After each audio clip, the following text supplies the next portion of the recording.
Hey everybody, welcome back to my channel. My name is Zara and today I am going to be doing my October wrap up and my tentative November TBR. I will also be giving two minor updates as well, nothing too much of a big deal, but might be exciting for you folks nevertheless. So with that, let's jump into my two updates. The first update is that I have launched a blog. Now, if you follow me on Twitter or on Instagram, I announced this a few weeks ago and I didn't want to announce it on my YouTube channel until I had done a few blog posts just to get into a good cadence. My blog is called Philo Muse, and the way that I distill it is philosophy meets culture. And I talk about kind of the different art mediums that I'm consuming, whether it's a play or an indie movie that I've watched, and I talk about kind of what I like about it, but then also what I took from that piece of art as well. So it's kind of combining two of my favorite things, philosophy and art culture, and kind of giving my reflections on it. And the reason why I decided to do this for anybody who's interested is that I have been writing for a while now, I'd say for about a year, but a lot of what I've been writing is, very personal, and it's not necessarily something that I want to put out onto the internet, or at least yet. So I wanted to kind of soft launch myself into writing stuff that is seen by the public. And I thought, let's start with something that I really love and really enjoy, because it won't feel like work as well. And so every single, Tuesday or Wednesday, I post a blog about something that I've watched or consumed. And I've already had my first 3 posts uploaded and out for the world to see. So it's very exciting. It's a nice small little project. I wanted a writing outlet because I do YouTube quite a lot now, and I wanted a different creative outlet. And I think now is finally the time for me to kind of really explore writing as a creative outlet. I think as I gain confidence as a writer and as I kind of really figure out what sort of stuff I want to create as well, then we will expand into other stuff as well, which is super exciting. I will post the link down below. I'll pin it in a comment as well. Feel free to subscribe if you're interested. If you don't care about anything that I just said, then seriously, no worries. This is not going to be for everybody, but if you do consider supporting, I really appreciate it. It's completely free, and like I said, I'll be posting every single week. The next update is that November is my birthday month. I am a Scorpio. I am a November baby. And I think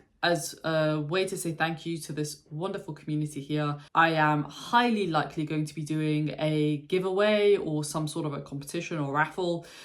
Watch this space. I haven't figured out the exact details yet, but do keep an eye out for another video or a post on my community tab and on my social media, and I'll post the details about that soon. So those are my updates. Now let's jump into what I read in the month of October. I read a decent amount in the month of October. I have to say I'm very happy with the books that I read overall. I had a really, really great reading month. I also read some pretty chunky books, so I'm actually quite surprised that I read as much as I did, but I'm not going to complain. So the first book that I read was Assassin's Quest by Robin Hobb. This is the third and final book in the Farseer trilogy by Robin Hobb, and it was great. Was it the best book I've ever read? No. I did definitely have some issues with it, but I think as an ending to the overall trilogy, I think it was solid. I have yet to film my full deep dive review, like my hour-long review of it, so do watch this space. It will be coming in the next couple of weeks. I'll try to get it out in the month of November. But overall, it was good. I gave it 4 stars. Not my favourite, but I also don't think it was bad. Then I read my Patreon pick of the month. Every single month, my patrons and I, we do a buddy read together and everybody votes. And this month we decided to read The Reformatory by Tananarive Due. We wanted to read something horror related, and this one was voted by quite a few of us. I've already done my full review and uploaded it. Go check it out because this book is amazing. Like, it's so good. Just absolutely incredible. Kind of set in Jim Crow, Florida, during a time where Black people were seen very much as second, tertiary class citizens, still didn't have the level of rights that they should have had at that time. And it's all about the kind of judicial system and how the judicial system is rigged against Black people. We follow 2 characters. Our main character, Robert, is a young boy. I think he's like 10 or 11 years old. He gets sent to the Reformatory, which is this horrifying school where young boys and young men are sent to essentially get like reformed, hence the name The Reformatory. And there's haints in it, which are essentially like spirits. And that it's just like super character driven, lots happening, very well paced. It's incredible. Go check out my full review if you want to hear more detailed thoughts. I gave it 5 stars. It's one of my favorite reads of this year so far. Then I read The Cossacks by Leo Tolstoy. I wanted to read something a little bit shorter after I finished The Reformatory because it's quite a long book. So I wanted something like a bit of a palate cleanser. I've not really heard many people talk about The Cossacks, and Tolstoy is definitely an author that I really appreciate. I think his writing is really just quite incredible. And I wanted to read another one of his shorter works. So I picked up The Cossacks, and we're essentially following our main character. He's this kind of young man in the military, and he's kind of got his whole life ahead of him. He ends up going to live with the Cossacks in rural Russia. You essentially get his like reflections on life. It's super philosophical, gives you some really interesting insight into what the Cossacks were like as people and what their culture was like as well, and how it kind of differed from people who lived in more urban areas. Really, really beautifully written book. Definitely had some issues with it though, specifically relating to the pacing. And I would have liked this to actually be a bigger book. Like I would have liked to have gone deeper into a couple of different things, but I fully accept that Tolstoy didn't want to do that. So it is what it is. I gave it 4 stars. It was great. Watch out for my full review to come. Then I went to the theatre. I love the theatre. It's one of my favourite art mediums, and I'm trying to go to the theatre, you know, as much as I possibly can, because I've really missed it. Like I stopped going for about 6 months, and I don't know why, it just kind of happened. I think life just got in the way, and I've since now resumed going back to the theatre, and it's just one of my favourite things to do. And I went to go see The Fear of 13 with the play written by Lindsay Ferrantino, which is essentially about an innocent man who was put onto death row for about 20 years. It's based on a true story. And the reason why I wanted to watch this show is because, one, it's at my favourite theatre in the entire world. Like, I love the theatre that this plays in. I've been there so many times. Like, it's my favourite theatre. And it also has, because it's still running right now, Oscar winner Adrian Brody in it. I've seen quite a few like Hollywood A-list actors in theatre shows, and I do really like to see it if it's an actor that I admire, and he is definitely one of those, because I do think he was absolutely amazing in The Pianist, and also in Peaky Blinders. Totally stole that season that he was in. So I was just really curious whether he was going to have as much presence on a theatre stage as he does on the screen, and I can confirm that he absolutely does. It was also his West End debut, so it was quite nice to be able to see his kind of first show on the West End, but also he's apparently in the running for a second Oscar. So it'll be quite cool to say I saw a 2-time Oscar winner live in the theatre about a play that I also just thought was really, really well written. So I actually bought the play script as well. And I think Lindsay Ferrantino did an absolutely amazing job of the script. And my first blog post is actually about this play. So definitely go check it out if you're interested in learning more. And I decided to read it when I actually got home from the play, because it was just so emotional and such a beautiful experience. Okay, let's get forward. Then I read Fireborn by Rosaria Munde. This is the first book in the Aurelian cycle. Loved it. YA is not something that I read a ton of, but this is like one of the few YA series that has been on my list to get to, and I do want to shout out Cheryl for buddy reading this with me, because she kind of hyped it up for me again a couple of months ago, and we said let's buddy read it together, and I really liked it. It's not cringy, characters are super compelling. My only issue with it, because I gave it a 4.75 stars, my only issue with it is that I wish we'd got more time with the dragons and we learned more about the dragon lore. I'm really hoping we get more of that in books 2 and 3, but overall thoroughly enjoyable, and I can't wait to read book 2 and book 3 in November and December. Then I read Silence by Shusaku Endo, and it was great. Yeah, it was great. I mean, Endo is definitely a favourite author of mine now. He's cemented himself as somebody who I just want to read all of his books, and that's why I've put all of his books on my Amazon wishlist, because I think he's absolutely exquisite. I don't personally think it's as good as The Samurai. I think The Samurai is better. I think The Samurai is deeper, it's more philosophical, it's more heartbreaking in my opinion. But Silence is still an excellent book. I gave it a 4 stars. Similar-ish plot. Well, kind of similar-ish. I mean, it's a very similar period of history.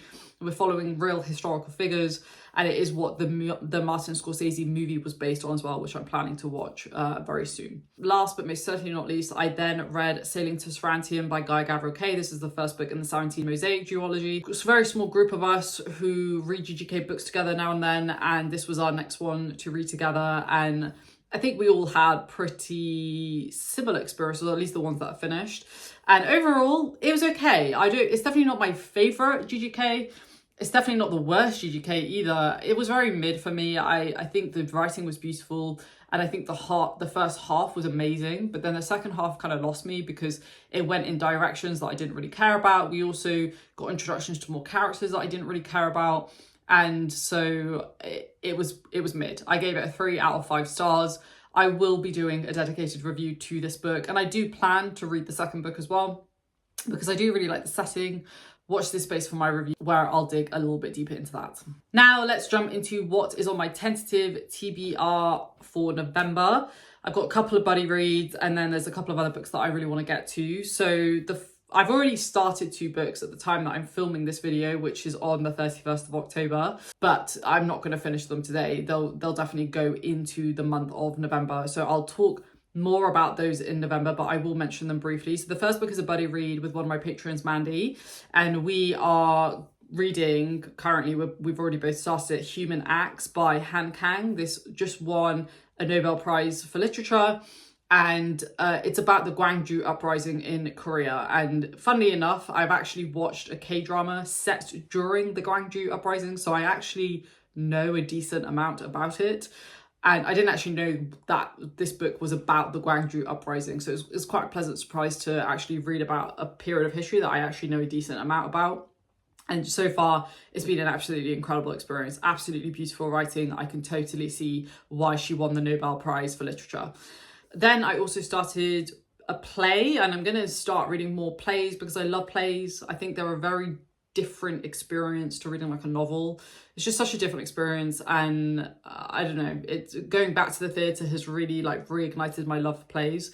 So I picked up Death of a Salesman by Arthur Miller. Arthur Miller is one of the GOATs when it comes to plays, and I'm about 30 or 40% in at the time that I'm recording this video, and I'm loving it so far, but it's too soon for me to tell kind of where I'm at with it. Then I'm going to pick up the second Fireborn book with Cheryl. We're going to pick that up together, and like I said, we're going to read the second book in November and then the third book in December, so I'm really excited to see how that continues on. Then as part of the Patreon for the November buddy read, we're going to read the 15 Lives of Harry August. Seb, one of my patrons, has put this book on the last few Patreon picks lists, and it's never been picked, but we just thought let's actually just read this book because I think a lot of us are going to really love it. So really excited to pick that up because he loves that book, and Seb has very solid taste in books. And then 3 more potential options. I really want to read something by Albert Camus, I don't know. I'm going to go with Camus because it's a French name, so I think Camus makes more sense than Camus. I have been very wary about reading Camus for quite a while just because I have a feeling that his stuff is going to really resonate with me, but for some reason that kind of puts me off wanting to read it because I just feel like it's going to consume me.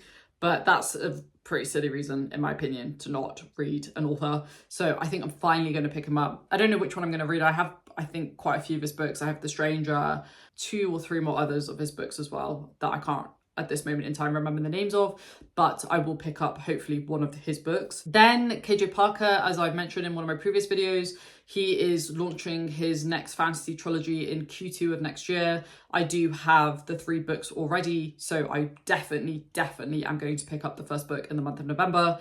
If I manage to get through that pretty quickly, I'll also pick up the subsequent books, or at least one of the subsequent books after I finished it. Who knows, but at least the first one will be on my list. I still don't think the title has been announced, so I'm not going to say what it is, but I'm very excited to pick this up. And then last but most certainly not least, we have Gilded Needles by Michael McDowell. This was recommended to me by a friend of mine. Shout out to Matt. And he said to me, look, you need to read this book. It's really dark, horror elements. I think you'll really like it. And I read the synopsis and I bought it straight away. So I'm definitely going to try to get to that in the month of November. So there we have it. Those are the books that I've read. Those are the books that I'm planning to read. Let me know down below in the comments what you read in the month of October, particularly if you had any strong hits, but also strong misses. Also let me know, because I'm always interested what you guys are reading, what you are all planning to read as well. So if there's any particular picks that you're dying to get to or you really want to get to in the month of November, feel free to ping them down below, because it always kind of helps me keep a pulse as well on what other people are reading. I hope you liked this video, folks. Please do give it a thumbs up if you did. Please do consider subscribing to my new blog as well. Like I said, I will put the information down below in a pinned comment. Your support is always, always deeply, deeply appreciated. And I always love speaking to you folks. So if that's of interest, please do check it out. Thanks for watching, folks. Stay safe. As always, take care, and I will see you in my next video. Bye.